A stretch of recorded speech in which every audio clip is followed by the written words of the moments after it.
నమస్తే, welcome to BRK News. Good morning to all. First ఎడిషన్కు స్వాగతం. ఈరోజు వచ్చేసి మనతో పాటు బండారు రామ్మోహన్ గారు అయితే ఉన్నారు. ఈరోజు మనం వచ్చేసి ఆంధ్రజ్యోతి అయితే తీసుకుందాం. ఫస్ట్ ఎడిషన్లో ముఖ్యంగా రామ్మోహన్ గారు నమస్కారం అండి. నమస్కారం. Good morning sir. నమస్కారం. Good morning sir. ఇప్పుడు మనం చూసుకుంటే విజయసాయి రెడ్డికి అయితే ఈడీ సమన్లు అయితే పంపించినట్టు తెలుస్తుంది. అదేవిధంగా ఇటు వేల కోట్ల లిక్కర్ స్కామ్లో అయితే వైసీపీ మాజీ ఎంపీకి అయితే పిలుపునిచ్చినట్టు తెలుస్తుంది. అంటే ఇది ఏ విధంగా తీసుకోవచ్చు అంటారు మరి? మీకు అట్లాగే బీఆర్కే న్యూస్ ప్రేక్షకులకు నమస్కారం. పండుగ సంబరాలు అయిపోయినాయి నిన్నటి దాకా కదా. వాటి నుంచి మళ్ళీ రాజకీయ సంబరాలు ఉన్నాయి, రాజకీయ పండుగలు ఉన్నాయి. అంటే ఒక రకంగా చెప్పాలంటే ఈడీకి మళ్ళీ ఈడీ సాయిరెడ్డికి సంబంధం ఇష్యూ చేయడం ఇది రెండోసారి. గతంలో ఒకసారి ఇష్యూ చేస్తే పోయి వచ్చారు, నాకు ఏ సంబంధం లేదు. గతంలో ఫోర్మెన్ కమిటీ ఉండేది ఈ లిక్కర్ పాలసీ నిర్ణయించడానికి. నేను అందులో ఒక 2-3 నెలలు ఉన్నాను. తర్వాత నాకు ఏం తెలియకుండా జరిగింది కనుక నాకు ఆ విషయాలు తెలియవు అని చెప్పి ఆయన గతంలోనే రాజీనామా చేసేటప్పుడు తప్పుకున్నారు. నేను వ్యవసాయం చేసుకుంటాను, రాజకీయాలు అవసరం లేదు. కానీ చేసిన పాపం ఊరికే పోదు కదా. కనుక అప్పుడు ఆ 3 నెలలు 4 నెలలు ఆ కమిటీలో ఉండడం, కీలకమైన నిర్ణయాలు తీసుకోవడం, దాంతో ఈయన కూడా మళ్ళీ ఈడీ సమన్లు పంపింది. ఆ కేసు మళ్ళీ మొదటికి వస్తుంది.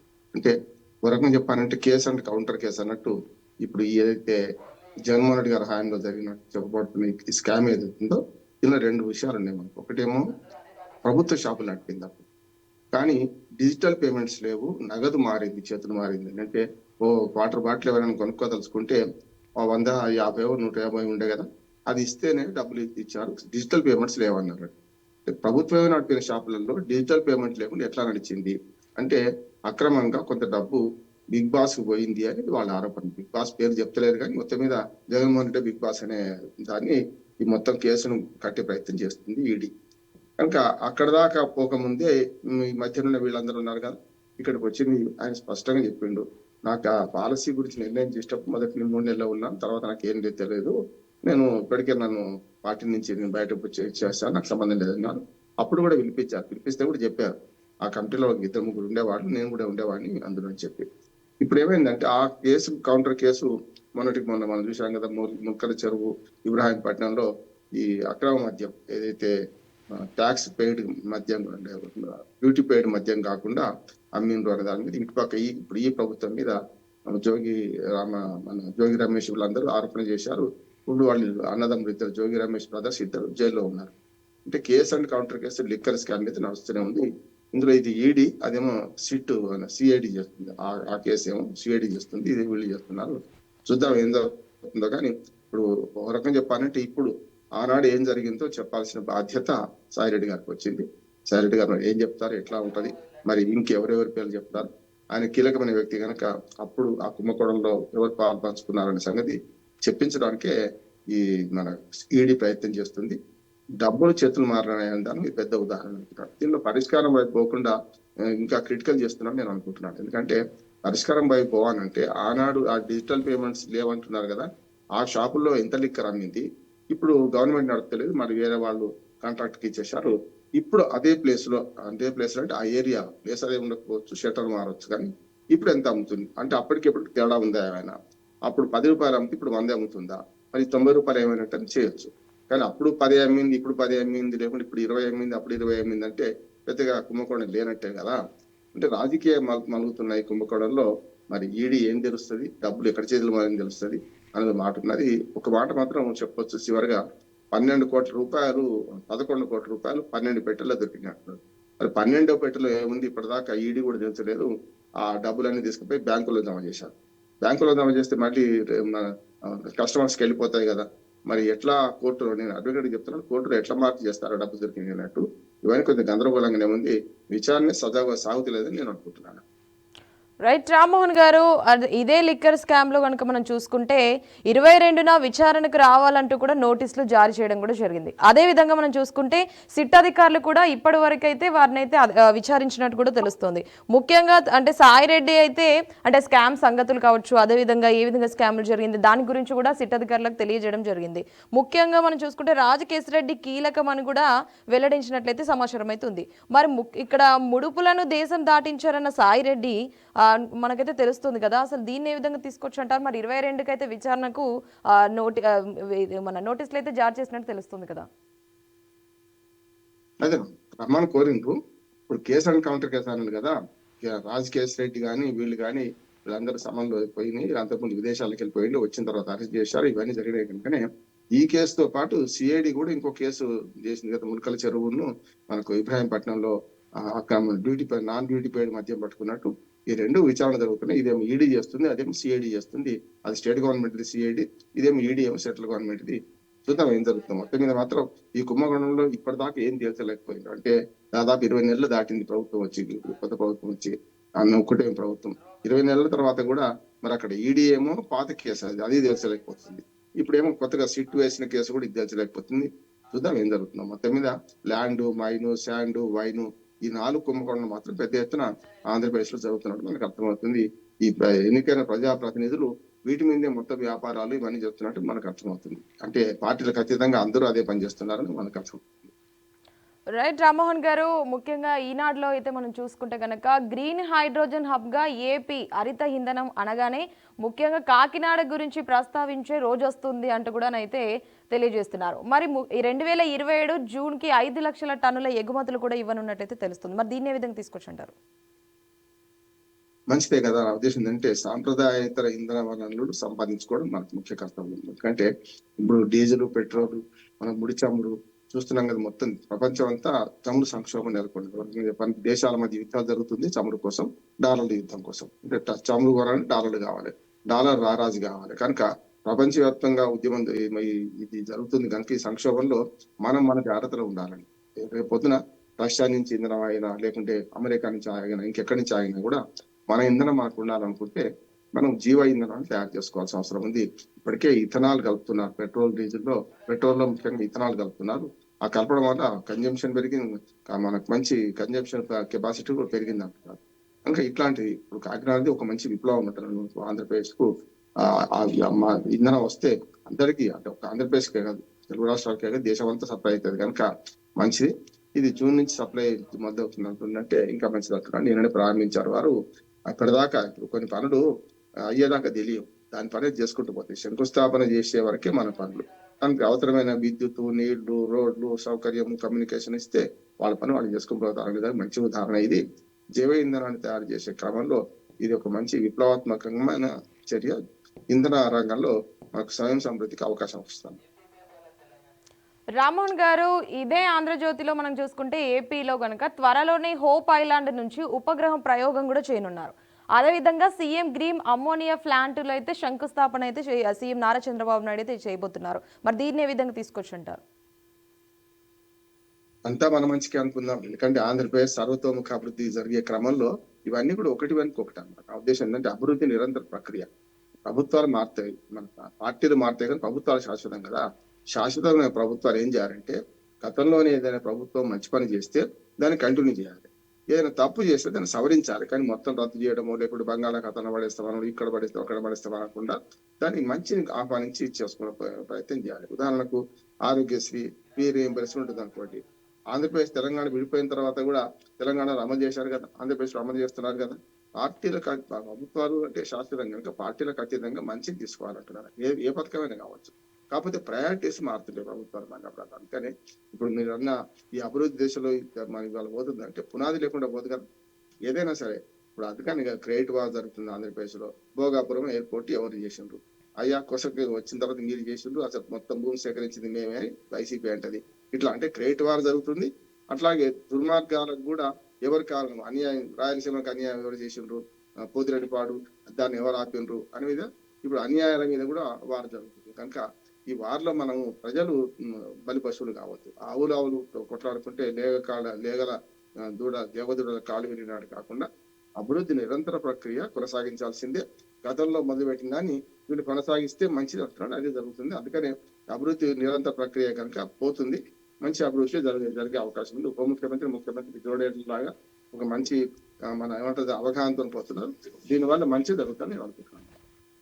రైట్ రామ్మోహన్ గారు, అదే మనము ఈనాడులో కనుక చూసుకుంటే తెలంగాణ సీఎం రేవంత్ రెడ్డి అభివృద్ధి నిరోధకులే పాలమూరు ప్రాజెక్టులన్నీ కాంగ్రెస్ హయాంలోనే కట్టినవి అని అంటున్నారు. అంటే ఇది ఎంతవరకు వాస్తవం అంటారు? ముఖ్యంగా గత పాలనలో ఒకటి కట్టకపోగా పదే పదే విమర్శలు కూడా చేస్తున్నారు. అదేవిధంగా నాటి ముఖ్యమంత్రులు ఇక్కడ పేదరికాన్ని చూపించి అప్పులు తెచ్చారు. రాష్ట్ర అభివృద్ధికి కేంద్రంతో ఇచ్చిపుచ్చుకునే ధోరణితోనే పనిచేస్తామని సీఎం రేవంత్ రెడ్డి అయితే చెప్తున్నారు. అంటే దీన్ని ఏ విధంగా తీసుకోవచ్చు అంటారు? అంటే ఇది ఎంతవరకు వాస్తవం అంటారు మరి? అందుకేనమ్మా రాజకీయ జల్లికట్టు ఎట్లా జరుగుతున్నాయి రెండు రాష్ట్రాల్లో ఉంటుందా? రాజకీయ జల్లికట్టు, రాజకీయ కోడి పందాలు జరుగుతున్నట్టు లెక్క. ఇప్పుడు నాయకులు అక్కడ కోళ్ళును మన పశువులు కొట్లాడుకుంటే ఇక్కడ మనకు మనుషులు కొట్లాడుకుంటారు, మనుషులు ఇష్టం ఉన్నట్టు తిట్టుకుంటున్నారు. జరుగుతుంది అదే కదా. అభివృద్ధి నిరంతర ప్రక్రియ అంటున్నాను కదా. గత ప్రభుత్వం చేసిన దాన్ని కంటిన్యూ చేయాల్సిన బాధ్యత ఈ ప్రభుత్వం ఉన్నది. వాళ్ళు ఏమి చేయలేదు, మేమేం చేసినామంటే ఆత్మస్థుతి పరనింద అంటారు. అంటే ఈ 10 ఏళ్ళు ఏం జరగలేదా? ఈ 2 ఏళ్ళలో కూడా ఏం జరిగినట్టు లెక్క అట్లా అయిపోయినది. ఒక ఉద్యోగం ఇయ్యనట్టు లెక్క, ఒక ప్రాజెక్ట్ మొదలు పెట్టినట్టు లెక్క. ఎందుకంటే వీళ్ళు ఏం చేస్తున్నారు చెప్తున్నారు కదా, మన ఆత్మస్థుతి చేసుకుంటున్నారు, పరనింద చేస్తున్నారు. శత్రువులు ఎవరు లేవనుకుంటే శత్రువులు తిడుతూనే ఉన్నారు, నడుమిరికి పడ్డారంటున్నారు. అంటే రేవంత్ రెడ్డి గారు ముఖ్యమంత్రిగా వచ్చినప్పటి నుంచి ఈ పదజాలను వాడుతూనే ఉన్నారు. ప్రజలు కూడా దానికి అంగీకరిస్తున్నారు, అలవాటు అయిపోతున్నారు. నేటి సినిమాలు చూసినా, రాజకీయాలు చూసినా ఆ ఓ రకంగా చెప్పాలంటే ప్రజా పోరాటాలు పోయినాయి, కేవలం నాయకుల పోరాటాలు మిగిలినాయి. అంటున్నారు గతంలో ప్రజా పోరాటాలు ఉండే, ప్రజల సమస్యల మీద మాట్లాడుతుండే. ఇవన్నీ విడిచిపెట్టి ఇప్పుడు క్రెడిట్ వార్లు, లేకపోతే మైండ్ గేమ్ రాజకీయాలు, డైవర్షన్ పాలిటిక్స్ వస్తున్నాయి. అంతకని లేదు. సభ ఏదైనా సరే ఎదుటివాడిని తిట్టాలి, సభ ఏదైనా సరే వాళ్ళు కూడా ఇదే పని చేయాలి, తాము చేయలేని పని ఇప్పుడు చేస్తలేరని చేస్తుంటే దాన్ని అడ్డుకట్ట వేయాలి. అంటే రాజకీయ ఈ రంగుల పోరాటంలో ప్రజలు బలిపశువులు అవుతున్నారు. మీరు ఈ 2 ఏళ్లలో ఏం చేస్తారో చెప్పండి. గతంలో జరిగింది అయిపోయింది. అందుకని వాళ్ళు అహంకారాన్ని, అవినీతిని ఇంట్లో కూర్చొని పెట్టారు. వాళ్ళకు ఈ గత పాలకులను ఇంట్లో కూర్చొని పెట్టిన కారణమే మీరు చేస్తే తప్పే కదా. వాళ్ళు అప్పులు చేశారు అంటున్నారు, మీరు కూడా అప్పులు చేశారు కదా. 2.5 లక్షల కోట్ల రూపాయలు అప్పులు చేశారు ఇప్పుడు ఈ 2 ఏళ్లలో. మరి మీ అప్పు సంగతి ఏందని అడుగుతారు ఎవరైనా కనుక. కనుక అప్పు చేసి పప్పు కూడా తింటున్నామా, అప్పు చేసి అభివృద్ధి చేస్తున్నామా అని ఆలోచించాల్సిన అవసరం ఉంది. ఏమైందంటే ఇది ఒక రకంగా చెప్పాలంటే మాటలు విడుస్తున్నారు, మాటలు జారుతున్నారు. మళ్ళీ రకరకాలుగా క్షమాపణలు చెప్పుకుంటున్నారు, లేకపోతే మేము ఇంతే అంటున్నారు. మేము ఇంతే అంటే చెల్లదు. ఒకనాడు తెలంగాణ సమాజం ఎప్పుడు కూడా అవినీతిని సహించవచ్చు కానీ అహంకారాన్ని సహించదు. అందుకనే కేసీఆర్ గారు తెలంగాణ జాతిపిత, తెలంగాణ బాపు అని అనిపించుకొని నేను తప్ప ఎవడు దిక్కులేడు అనుకుంటే ఏమైంది చూసింది కదా, ఇంట్లో పడుతున్నారు. వీళ్ళు కూడా అదే అహంకారంతో వీళ్ళ పని కూడా ప్రజలు ఇంకో 2 ఏళ్లే ఉన్నది, 3 ఏళ్లే ఉన్నది, 2.5 ఏళ్ళు అయిపోయింది, 2.5 ఏళ్ళు ఉన్నది. వీళ్ళ పని కూడా అదే అవుతుంది. కనుక ఇప్పుడు చేయాల్సిన పని విడిచిపెట్టి ప్రతిపక్షాలను దుర్మార్గము, వాళ్ళని తిట్టడము, సేమ్ మళ్ళీ ఆత్మస్థుతి పరనింద చేయడం సరైనది కాదంటున్నాను నేను. చూద్దాం ఏం జరుగుతుందో. సాగినంత కాలం నా అంత వాడు లేడందురు, సాగకపోతే ఊరికి చతికిల పడిపోదురు అని మత్తు వదలరా నిద్ర మత్తుల వదలరా అని వెనకటి పాట ఉంది. అట్లానే సాగినంత కాలం దాయించుకుంటాడు ఎవడైనా, తర్వాత చతికిల పడ్డప్పుడు మళ్ళీ మొదటికి వస్తుంది, అప్పుడు వేదాంతం జ్ఞాపకం వస్తుంది. చూద్దాం ఏం జరుగుతుందో. ఇప్పుడు అదే మనం తెలంగాణలో చూసుకుంటే ఎవరు పురపాలక కార్యదర్శి టీకే శ్రీదేవి గారు ఏం చెప్తున్నారంటే, జనరల్ మహిళలకు జిహెచ్ఎంసీ పీఠం అంటే బీసీ మహిళలకు కావచ్చు, అంటే మహబూబ్ నగర్లో, అదేవిధంగా బీసీ జనరల్కు కరీంనగర్ కావచ్చు, అదేవిధంగా మంచిర్యాల్, బీసీ జనరల్కు వరంగల్, ఎస్సీ జనరల్కు కూడా కొత్తగూడెం, ఎస్టీలకు జనరల్ రామగుండం. అసలు ఇది నిజంగా అంటే జనరల్ మహిళలకు జిహెచ్ఎంసీ పీఠం ఇవ్వబోతున్నారంటారా? అంటే దీన్ని ఏ విధంగా తీసుకొచ్చుంటారు మరి? ఇది వాస్తవమేనా? ఇవ్వబోతున్నారు కదా రాష్ట్రంగా. ఎందుకంటే రిజర్వేషన్ల ప్రకటన నిన్న జరిగింది. రిజర్వేషన్లు ఎవరు చేస్తారంటే చట్ట ప్రకారం ఈ మున్సిపల్ ఎన్నికలు కానీ, లేకుంటే ఎంపీటీసీ, జెడ్పీటీసీ ఎన్నికలు, స్థానిక ప్రభుత్వాల ఎన్నికలన్నీ కూడా ఆయా శాఖల కార్యదర్శులు చేస్తారు. దీనిలో భాగంగా 10 మున్సిపల్ కార్పొరేషన్ ఉన్నాయి వాళ్ళ రాష్ట్రంలో. 10 మున్సిపల్ కార్పొరేషన్లు, అట్లాగే 121 ఈ మన మున్సిపాలిటీలు ఉన్నాయి. వీటి రిజర్వేషన్ ప్రకటన జరిగింది. అంటే రిజర్వేషన్ల ప్రకటన జరిగిన తర్వాత ఎలక్షన్ కమిషన్కి వెళ్ళిపోతే ఎలక్షన్ కమిషన్ ఎలక్షన్ నోటిఫికేషన్ ఇచ్చి ఎలక్షన్ చేస్తుంటది. అంటే ఈ వారంలో రేపు సోమవారం నుంచి ఎప్పుడైనా సరే ఎలక్షన్ నోటిఫికేషన్ ఇచ్చే అవకాశం ఉంది. నిజమే, వార్తలు తప్పేం లేదు. అందులో ఏ రిజర్వేషన్ దేనికి అవుతుంది. జిహెచ్ఎంసీ అంటే ఇప్పుడు మొత్తం ఉన్న దాంట్లో ఏం చేయాలి, రేషియోలో చేయాలి కనుక మహిళలకు రిజర్వేషన్ అయింది.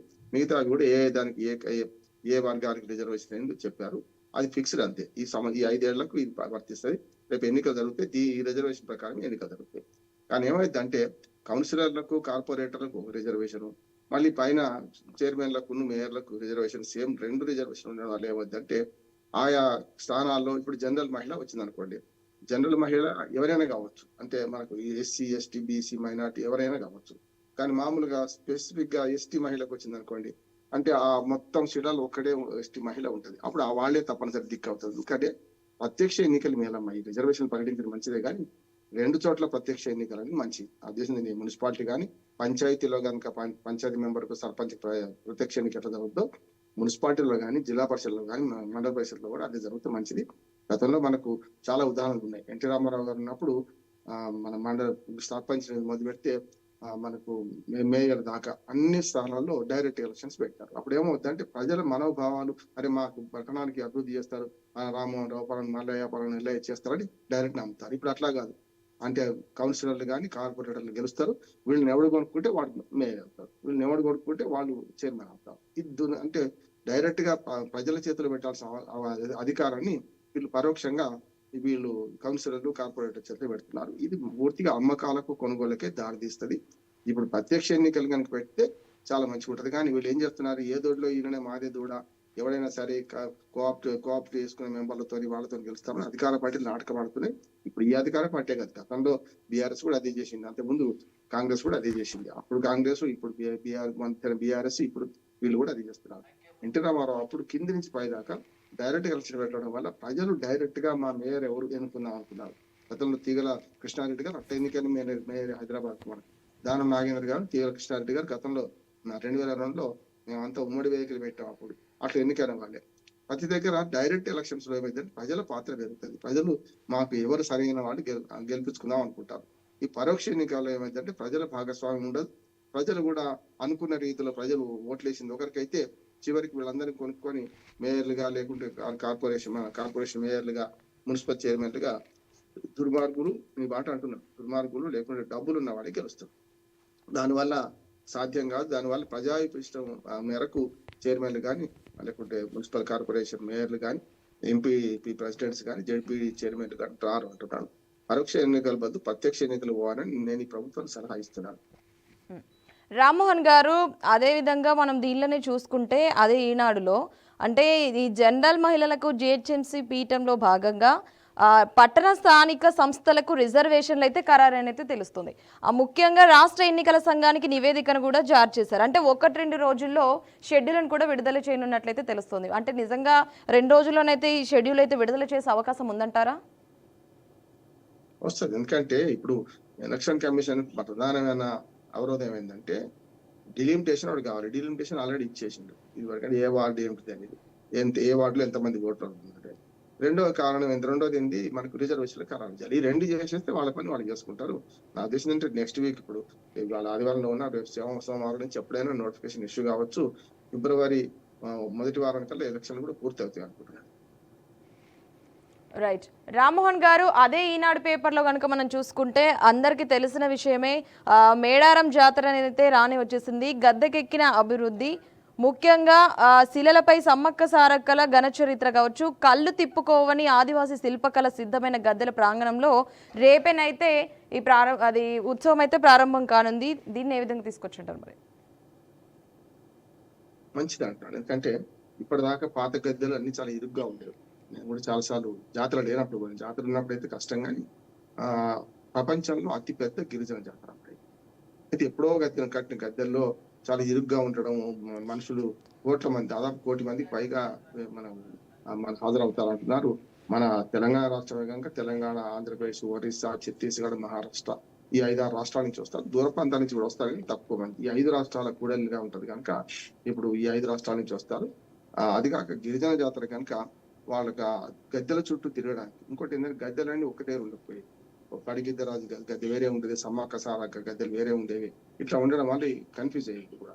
అట్లా కాకుండా ఇప్పుడు ఏం చేసినారంటే రేవంత్ రెడ్డి గారు వచ్చిన తర్వాత గద్దెలని అన్ని కూడా సాంప్రదాయ సిద్ధంగా వాళ్ళ గిరిజన సాంప్రదాయాన్ని ఒప్పుకుంటూనే వాళ్ళతో సంప్రదించి కొత్తగా గద్దెలు నిర్మించారు. ప్లేస్ ఎక్కువ రెడీ చేశారు. చుట్టూ తిరగడానికి, దూరంగా తిరగడానికి ప్లేస్ ఎక్కువ రెడీ చేశారు. ఆ రకంగా ఒక మంచి సాంప్రదాయాన్ని నెలకొల్పారు, మంచి నిర్మాణం కూడా చేశారు. అంటే సమ్మక్క సారక్క చరిత్రను గౌరవించే విధంగా చేసుకొచ్చారు. ముఖ్యంగా గిరిజన శాఖ మంత్రి సీతక్క గారు కూడా ఆ మురుగు ప్రాంతాన్ని మురుగు ఎమ్మెల్యేగా ఉన్నారు కనుక ఆమె ఆధ్వర్యంలోనే ఇవన్నీ పనులు జరిగినాయి. ఆమె, అట్లాగే ఇంకో మహిళా మంత్రి సురేఖ, అట్లాగే ఇన్ఛార్జ్ మంత్రి పొంగుల శ్రీనివాసరెడ్డి అందరు కలిపి చేశారు. రేపు మన రేవంత్ రెడ్డి గారు కూడా పోతున్నారు, అక్కడికి పోతున్నారు గద్దెల మీదకి. ఇప్పటికే పెద్ద జాతర ఇది. ప్రతి 2 ఏళ్లకు ఒకసారి పెద్ద జాతర జరుగుతుంది. ఒక సంవత్సరం ఏమో చిన్న జాతర జరుగుతుంది. చిన్న జాతరకు తక్కువ మంది పోతారు, పెద్ద జాతరకు మాత్రం మొత్తం అంతా నేను చెప్పాను 4-6 రాష్ట్రాల నుంచి వస్తారు. ఈ వచ్చే క్రమంలో ఇప్పటికీ సమ్మక్క సారక్క జాతరకు పోవాలంటే పెద్ద అవరోధం ఏంటంటే రోడ్డు సరిగ్గా లేకపోవడం. ఇప్పుడు 4 లైన్ రోడ్డు చేయాల్సింది ఇంత పెద్ద జాతర జరుగుతున్నప్పుడు. అక్కడ గుడారాలు వేయడానికి కానీ ఇతరత్ర మంచి సౌకర్యాలు కల్పించారు, ఎవరు వద్దారు. కానీ అక్కడికి పోవడమే సమస్య అయినప్పుడు ఒక్కోసారి ఒక రోజంతా పడుతుంది ఏది ట్రాఫిక్ లో చిక్కిపోయి. ఇట్లా కాకుండా దానికి ఏర్పాట్లు ఏమైనా చేసిందా అంటే ప్రత్యామ్నాయ రోడ్డు మాత్రం సూచిస్తున్నారు. అటు కరీంనగర్ నుంచి వచ్చే వాళ్ళు ఎట్లా పోవాలి, మహారాష్ట్ర నుంచి ఎట్లా, ఆంధ్రప్రదేశ్ నుంచి వచ్చే వాళ్ళు ఎట్లా రావాలి, ఇవన్నీ చేస్తున్నారు కాదంటలేదు. ఇప్పుడు మంగపేట నుంచి వచ్చే రోడ్డు ఉందనుకోండి, దాన్ని కొంచెం డెవలప్ చేస్తే అప్పుడు ఆటోమేటిక్ ఎక్కువ మంది వస్తారు. ఇప్పుడు ఆంధ్రప్రదేశ్ నుంచి మనకు భద్రాచలం, మంగపేట నుంచి భద్రాచలం బెద్దనికి ఉంది కనుక ఆ పైనుంచి వచ్చే రోడ్లను చూసుకుంటే పైనుంచి ఒరిస్సా నుంచి కూడా మార్గం సుగమం అయ్యేది. అన్ని టైంకి వచ్చినాక ఏర్పాటు చేయడం అనే సమస్య. కానీ గద్దెలు మాత్రం మంచి నిర్మాణం చేసిండ్రు, కళాత్మకంగా తీర్చిదిద్దులు, కొంచెం విశాలంగా ఉండేటట్టు చేయడం వల్ల మంచిది అంటున్నాను. రేపు రేవంత్ రెడ్డి గారు కూడా దర్శించుకుంటారట. ఆ తర్వాత క్యాబినెట్ మీటింగ్ కూడా ఇవాళ సాయంత్రం క్యాబినెట్ మీటింగ్ కూడా అక్కడే మేడారం గెస్ట్ హౌస్ జరుగుతున్నది. ఇంకా నిర్ణయాలు ఏం తీసుకుంటారో చూద్దాం. మొత్తం మీద ఈ జాతరకు ఏర్పాట్లు ఘనంగానే జరిగినాయి. అపశృతులు లేకుండా ఈ జాతర బాగా జరగాలి. భక్తులు గద్దెలను, సమ్మక్క సారక్క గద్దెలను మనకు సందర్శించుకునే విధంగా ఉంటే బాగుంటది అనుకుంటున్నాను నేను. ఇటు రాజులకు పూజలు చేసే సంస్కృతి మనది. ఏది కాకతీయ రాజులను వీరోచితంగా ఎదిరించి వాళ్ళను సంహరించి, లేకపోతే వాళ్ళు కూడా సంహరించబడ్డ సందర్భం చూసినాం కనుక ఇటుపక్క తెలంగాణ సంస్కృతి అటు రాజులను సంస్కరిస్తున్నారు. అట్లాగే వాళ్ళ మీద తిరుగుబడ్డ పేద ప్రజల నుంచి కూడా గిరిజన దేవతలను కూడా ఆహ్వానిస్తున్నారు. ఈ రెండు కూడా మంచి సాంప్రదాయాలు అనుకున్నాను. రైట్. రామ్మోహన్ గారు, అదే ఈనాడులో కనుక మనం చూసుకుంటే జాతీయ రహదారుల యోగం ఎప్పుడు అంటే ప్రకాశం జిల్లాలోని చీమకుర్తి వద్ద రహదారి దుస్థితి అయితే ఏర్పడినట్టు తెలుస్తుంది. అంటే కేంద్రం వద్ద 31 R&B రోడ్ల ప్రతిపాదనలు కూడా వెలువరించినట్టయితే తెలుస్తుంది. అంటే 4 ఏళ్లుగా ఒక్క రోడ్డుకు కూడా NH భాగ్యం లేదంటూ కూడా మనకైతే ఆరోపణలు అయితే వినిపిస్తున్నాయి. నిజమేనంటారా? అసలు వీరికి రహదారి దుస్థితి కూడా ఏర్పడదంటూ కూడా తెలియజేస్తున్నారు కదా. ఏ జాతి అభివృద్ధి చెందాలన్నా, ఏ ప్రాంతం అభివృద్ధి చెందాలన్నా 4 అంశాలు ఉంటాయి. ఒకటేమో మనకు మౌలిక వసతులు అంటే ట్రాన్స్పోర్టేషన్, అట్లా కమ్యూనికేషన్ రెండు కావాలి. ట్రాన్స్పోర్టేషన్ కావాలంటే రోడ్డు కావాలి. అందుకనే స్వర్ణ చతుర్భుజి అని పెట్టి వాజ్పేయి గారు వెనుకట ఎప్పుడో మొదలుపెట్టిన దాన్ని ఇప్పుడు జాతీయ రహదారులు చాలా వరకు బాగుపడ్డాయి. గతంలో చాలా బాగుపడ్డాయి. కానీ ఎప్పుడైతే రహదారుల మార్పిడిలో ఇప్పుడు ఉంటుందంటే పంచాయతీ రహదారులు, అట్లాగే R&B రహదారులు రాష్ట్రానికి సంబంధించింది, కేంద్ర ప్రభుత్వం అంటే జాతీయ రహదారులు 3 రకాలు ఉంటాయి. ఈ పంచాయతీ రహదారుల నుంచి కొన్నిసార్లు మన రాష్ట్ర ప్రభుత్వం తీసుకుంటే కొంత భారం తప్పుతుంది కదా, పంచాయతీలకు పెద్దగా ఫండ్స్ ఉండవు కదా అని ఆడు మార్చమంటారు. రాష్ట్రాలు ఏం చేస్తాయి, మా R&B పరిధిలో ఉన్న రహదారులను మీరు జాతీయ రహదారులకు మార్చండి అంటారు. అది నిరంతర ప్రక్రియ మారుతూనే ఉంటుంది. కానీ ఇప్పటికి కూడా మీరు చీమకుర్తి రహదారి మారినా కూడా దుస్థితి కారణం ఏంటంటే నాయకుల అలసత్వము, ఒక రకంగా ప్రభుత్వాల అలసత్వము. ప్రభుత్వాలు ఏం చేయాలి, రాష్ట్ర ప్రభుత్వమే అయ్యా దీని దుస్థితి ఇట్లా ఉంది, ఇది బాగు చేయండి అని చెప్పి పంపాలి కదా. పంపాలి, రహదారులు బాగు చేసుకోవాలి. నితిన్ గడ్కరీ గారు మాత్రం చాలా అద్భుతంగా మన తెలంగాణ కానీ ఆంధ్రప్రదేశ్ కానీ మన పక్కనే మహారాష్ట్ర వాసి, నాగపూర్ వాసి కనుక చాలా వరకు ఎట్లా నిష్పక్షపాతంగా చేస్తున్నారు. అంతకుముందు తెలంగాణలో బీఆర్ఎస్ గవర్నమెంట్ ఉన్నా, ఇప్పుడు కాంగ్రెస్ గవర్నమెంట్ ఉన్నా, అంతకుముందు వైసీపీ ఉన్నా, ఆంధ్రప్రదేశ్ లో ఇప్పుడు కూటమి ప్రభుత్వం ఉన్నా కూడా మన తెలుగు రాష్ట్రాలకు మంచి విలువ ఇస్తున్నారు. కానీ పనులు తొందరగా అవుతలేవని మనందరూ ఆవేదన. అది జరగాల్సిందే. ఒకసారి మళ్ళీ 2 ముఖ్యమంత్రులు, ఈ 2 రాష్ట్రాల రవాణా శాఖ మంత్రులు వెళ్ళాలి. ఎప్పుడైనా అడగండి, అమ్మాయిని పెట్టదు కదా, కేంద్ర ప్రభుత్వం వినతి పత్రం ఇవ్వాలి, తీసుకొచ్చుకోవాలి, ఫండ్ తీసుకొచ్చుకోవాలి, చేసుకోవాలి. అంటే గట్టిగా ఆరోపణ చేసి కూర్చుంటే లాభం లేదు. ప్రజల ఈ దుస్థితి, ఈ రోడ్ల దుస్థితి మారిస్తే ప్రజల దుస్థితి కూడా మారుతుందని నా ఉద్దేశం ఉంది. రైట్. రామ్మోహన్ గారు, అదే ఈనాడు పేపర్లో మనం చూసుకుంటే మనకు అధునాతన రైళ్లు ఒకనాటి కళలన్నీ సహకారం అవుతున్నాయి అంటూ కూడా నరేంద్ర మోదీ తెలియజేయడం జరిగింది. ఆధునిక భారత్లో 5వ పెద్ద అడుగు కూడా వేయబోతున్నట్లయితే తెలుస్తుంది. అంటే వందే భారత్ స్లీపర్ రైళ్ల ప్రారంభోత్సవం అయితే మన నరేంద్ర మోదీ అయితే ప్రారంభించనున్నట్టు తెలుస్తుంది. నిజంగా ఇది సంతోషకరమైన విషయం అంటారా? అవును కదా, నేను చెప్పాను కదా, కమ్యూనికేషన్, ట్రాన్స్పోర్టేషన్ ఈ 2 కావాలి. ఇవాళ మనం ఆధునికంగా బుల్లెట్ రైలు తీసుకుపోతున్నాం. బుల్లెట్ రైలు ఇంకా రాలే కానీ పట్టాలంత తగ్గట్టుగా నిర్మాణం కాలే కదా. ఇది మాత్రం స్లీపర్ రైలు వస్తుంది, మంచిది అంటున్నాం. ఇప్పటిదాకా వందే భారత్ రైలు అన్ని కూడా ఓన్లీ మన చైర్ కార్స్ మాత్రమే ఉన్నాయి. దానివల్ల ఏమవుతుందంటే 8-10 గంటల లోపు ప్రయాణాలకు ఉదయం పూట ఉంటాయి, అవన్నీ కూడా రాత్రి పూట ఉండవు. ఈ వందే భారత్ రైలు అన్ని ఇప్పటిదాకా ఉన్నాయి. ఉదయం నుంచి హైదరాబాద్ నుంచి బెంగళూరు అనుకోండి, చెన్నై అనుకోండి, లేకపోతే విశాఖపట్నం అనుకోండి, ఇట్లా 500-600 కిలోమీటర్లకు మాత్రమే పరిమితమై ఈ రైళ్లు నడుస్తున్నాయి. ఇక ముందు ఏంటంటే రాత్రి ప్రయాణం చేసి తెల్లారికల్లా చేరేటట్టు వందే భారత్ స్లీపర్ రైళ్లను ప్రారంభిస్తున్నారు. ఇది ముఖ్యంగా అస్సాం రాష్ట్రంలో ఇవాళ ప్రారంభిస్తున్న ఆయన చూసుకుంటే ఆ రవాణా రంగంలో మంచి మార్పు అంటున్నాడు. అంటే వేగవంతమైన, సౌకర్యవంతమైన, వేగవంతమైన ప్రయాణానికి దారి తీస్తుంది. బుల్లెట్ రైలు రావడమే ఆలస్యం ఇంకా. కాకపోతే తానే ముంబై నుంచి నడుపుతానంటున్నారు, ముంబై నుంచి అహ్మదాబాద్ అంటున్నారు. కనుక ఇవన్నీ కూడా స్లీపర్ రైలు కూడా తయారైపోయినాయి. ఆధునిక భారతం ఇవాళ అద్భుతంగా దూసుకుపోతుంది. కానీ పేద ప్రజలు మాత్రం మరింత పేద ప్రజలు అవుతున్నారు, పెద్దలు అవుతున్నారు. అందుకని ఆర్థిక అసమానతలు సంస్కరించకుండా, ఆర్థిక అసమానతలు కనుక మనం దాన్ని చేయకుండా కష్టమే అంటున్నాడు. కానీ ఇప్పుడు ఇవాళ కూడా మన కమ్యూనిస్ట్ పార్టీ 100 సంవత్సరాలు నిండిన సందర్భంగా సభ కూడా జరుగుతున్నది. 25 డిసెంబర్ నాడు జరగాల్సింది. పోరాటాలు చేసే సంస్కృతి మనది, పోరాటాలు చేసే మనకు చేవ ఉన్న సంస్కృతి మనది. కానీ జరుగుతుంది ఏంటంటే ఆర్థిక అసమానతలు బాగా పెరిగి ఉన్నవాడు లేనివాడు అయ్యే ప్రయత్నం జరుగుతున్నది. ఇది మారాలి. ఇప్పుడు నా ఉద్దేశం ఏంటంటే ఇది తప్పు కాదనుకుంటున్నాను. వందే భారత్ స్లీపర్ రైలు అవసరం, కానీ నిజంగానే మామూలు సౌకర్యాలు కూడా, బస్ సౌకర్యం కూడా మంచిగా కల్పించాలి కదా. అందుకని రెండు కూడా సమతుల్యం చేయాలి. పేదవాడి వాహనమైన ఎర్ర బస్సును సరిగ్గా నడిపితే విమానం నడిపినట్టు లెక్క అంటున్నాను నేను. ఇద్దరికి సౌకర్యాలు కల్పించండి అంటున్నాను. వందే భారత్ రైళ్ల వల్ల మాత్రం మంచి మేరే జరుగుతుంది. గతంలో జరిగింది, ఇప్పుడు కూడా స్లీపర్లు వచ్చినాక దూర ప్రాంతాలకు ఇంకా సులువుగా పోయే అవకాశం అయితే వస్తుంది నేను. రైట్. రామ్మోహన్ గారు, ఈరోజు అయితే ఈనాడు కావచ్చు, అదేవిధంగా ఆంధ్రజ్యోతికి సంబంధించి టాపిక్స్ అయితే మంచి విశ్లేషణ ఇవ్వడం జరిగింది sir. Thank you sir, thank you so much. నమస్కారం. నమస్కారం. చూసారు కదండి, ఇదండి ఇవాల్టి ఫస్ట్ ఎడిషన్. మరొక ఎడిషన్లో మళ్ళీ కలుద్దాం. చూస్తూనే ఉండండి BRK న్యూస్ తెలుగు.